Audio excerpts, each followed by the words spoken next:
आज हम सब एक ही रेस में भाग रहे हैं और वो है पैसा कमाने की रेस, ज्यादा से ज्यादा चीजों को हासिल करने की रेस। लेकिन अक्सर होता ये है कि इंसान के पास सब कुछ होता है, घर, पैसा, गाड़ी, जॉब, फिर भी सुकून नहीं होता, उसकी जिंदगी में चैन नहीं होता। ये इसलिए होता है क्योंकि हमने जिंदगी से एक बहुत बड़ी चीज खो दी है और वो है बरकत। दोस्तों, बरकत का मतलब सिर्फ ज्यादा होना नहीं है। बरकत का मतलब है कम चीजों में भी अल्लाह की रहमत का उतरना और कम से भी ज्यादा फायदा उठाना। आपने देखा होगा, कुछ लोग थोड़ा सा खाते हैं लेकिन वो ही खाना उनको ताकत देता है। कुछ लोग कम कमाई करते हैं लेकिन उसी कमाई या उसी पैसे में घर चलता है, सुकून होता है, बरकत होती है। और कुछ लोग करोड़ों कमाते हैं फिर भी कर्ज में डूब जाते हैं। ये फर्क किस चीज का है? ये फर्क है अल्लाह की बरकत का। सबसे पहली चाबी है शुक्र अदा करना, जिससे अल्लाह की रहमत, अल्लाह की बरकत आपकी कमाई और हर चीज में आएगी। हम अक्सर उन चीजों का गम करते हैं जो हमें नहीं मिली, लेकिन उन चीजों को भूल जाते हैं जो अल्लाह ने हमें अता की। सोचो, अगर तुम सुबह सेहतमंद उठ गए, आँख खुली, सांस चल रही है, माँ बाप जिंदा है, बच्चे ठीक है, तो तुम्हारी जिंदगी अल्लाह की बहुत बड़ी नेमत है। तो तुम उसका शुक्र अदा करो। कुरान में अल्लाह ताला ने वादा किया है, अगर तुम शुक्र अदा करोगे तो मैं तुम्हें और ज्यादा दूंगा। सूरह इब्राहिम। यानी शुक्र करने से बरकत डबल हो जाती है। और दूसरा तरीका है हलाल कमाई।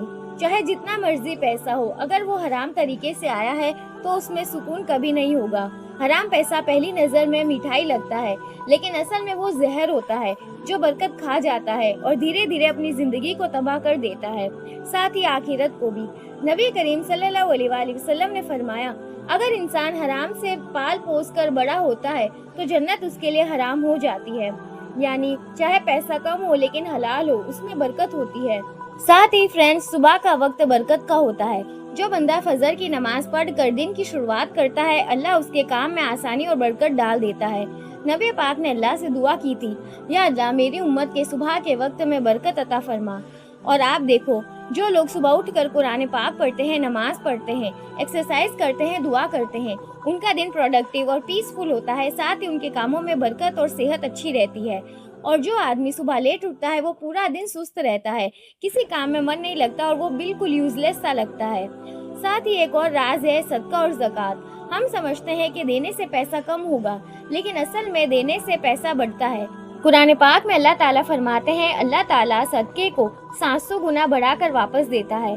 सोचो, आपने किसी को 10 रुपए दिए तो उसका कितना अजर आपको वापस मिलेगा। सदका सिर्फ माल ही नहीं बढ़ाता, बल्कि मुसीबतों को भी टाल देता है और दिल को सुकून देता है। आपने देखा होगा, जो लोग खुलकर अल्लाह के लिए देते हैं, उनकी जिंदगी में खैर बरकत होती है और कभी किसी चीज की तंगी नहीं आती है।